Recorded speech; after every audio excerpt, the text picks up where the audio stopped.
Kamusta naman kaya mga kabayan? Hayaan nyo namang ipakita ko sa inyo isa sa ating mga nilutaw noong Medianoche nung New Year's Eve nitong nagdaang pagpasok ng ating bagong taong 2025. Siyempre, hindi mawawala sa aming handare. Talagang laging bida sa aming Medianoche. Aring iusay. Talaga namang napakasarap tayo nag-aalbos na ngayon yung puso-puso at atay at lobo ng baboy. Yan ha, nilagyan na natin mga panimpla. Nilagyan ng isang pork throat cube sa inyong napanood na yaot. Yan naman ni ating palalambutin diyan at nang sa gayoy madaling gayatin. Tulad yung atay natin, hindi po pwedeng hindi mapapahalpos. Pero wala pa ho diyan sa oras na ng atay.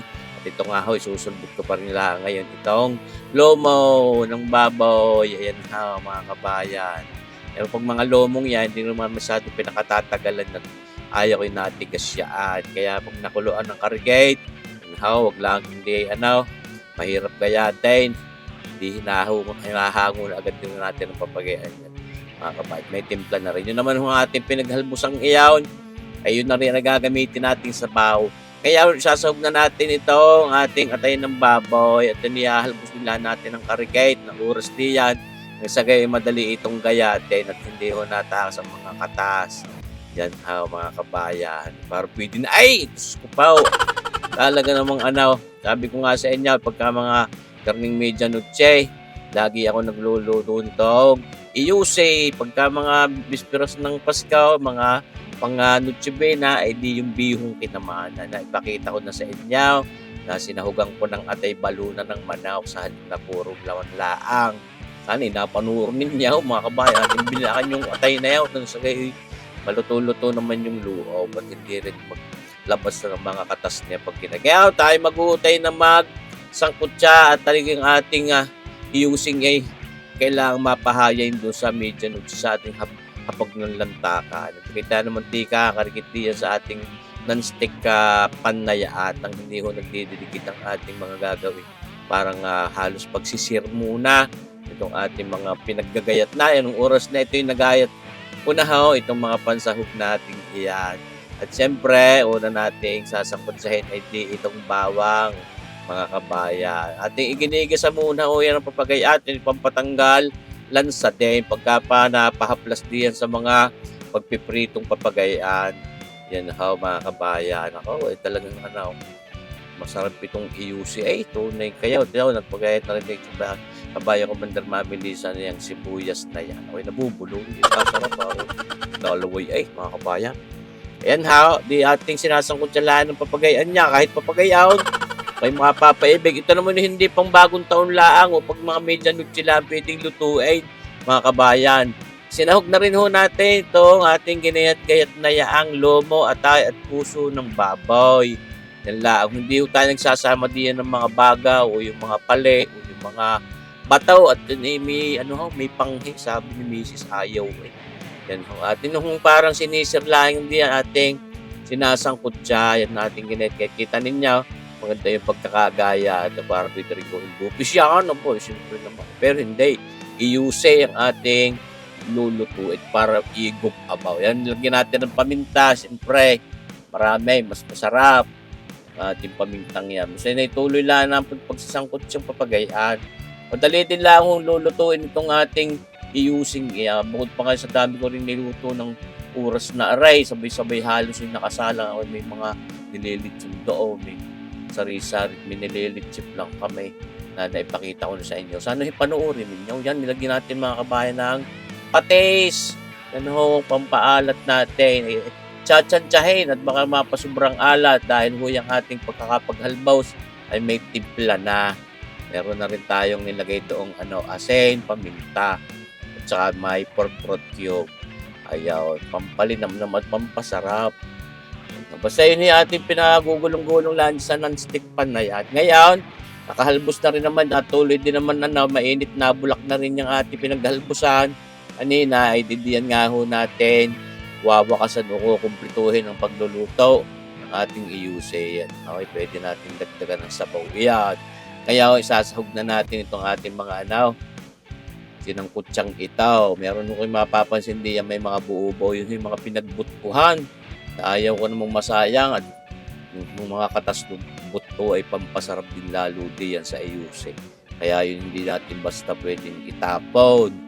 Yan pampasarap ng lasa lalaw. Yan nakita nyo bagayaan.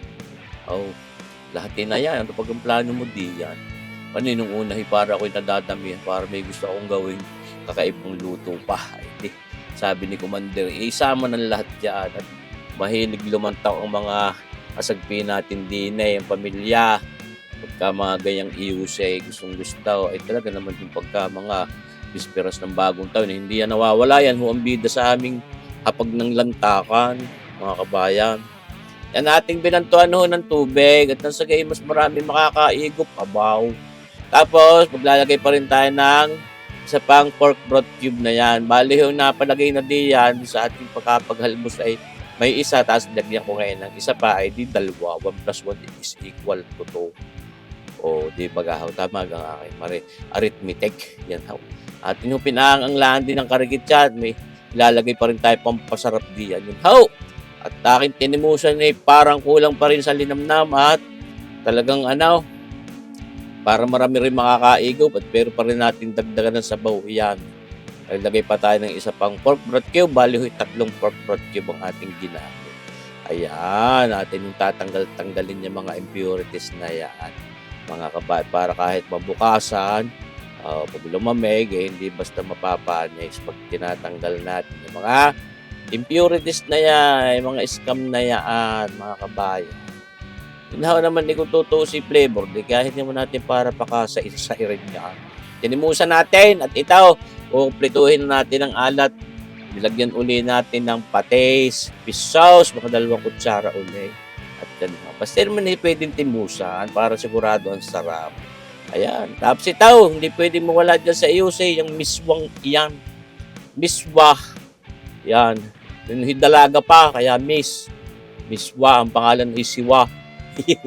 Tama ga ako mga kabayan. Basta tawag niya miswa Yan, yan ang pampasarap din lalo dyan. Pampalapot din ang karikit sa ating iiguping sabaw. Yan. At ito, onion chives na yan. Onion spring. Pampatanggal umay yan. Pamparikit din ng kulay. Malapit na sa katotohanan. Luto na yung ating miswang iyan, mga kabayan. So, marsipaw, tawaray. Abangan nyo rin doon sa ating paghahayain sa hapag ng lantakan, sa ating Noche Buena table. Ayaw, medya Noche table pala. Ayaw, sa probe. Sana na gusto nyo rin video, tapusin nyo sana hanggang dulo. Abangan nyo pa rin ang ating mga susunod na videos, mga kabayan. So, marsipaw, tawaray. Lantakan na. Sila naman ang lalantakan. Ano yung cake na yan? Oh my God, that's very, very nice cake. Ano yan? Happy New Year! Galing sa ating mga anak na si Kuya Robin, si Ate Sid. Ayan, Happy New Year sa inyo. We love you. Sana ay nakabuo kayo doon sa Bali. Ang ganda no? Cake, saan gawa yan? Is this edible? Which one? Sweet clear. Lantak na mga. Cream puff yung ready. Ha? Cream puff. Cream puff.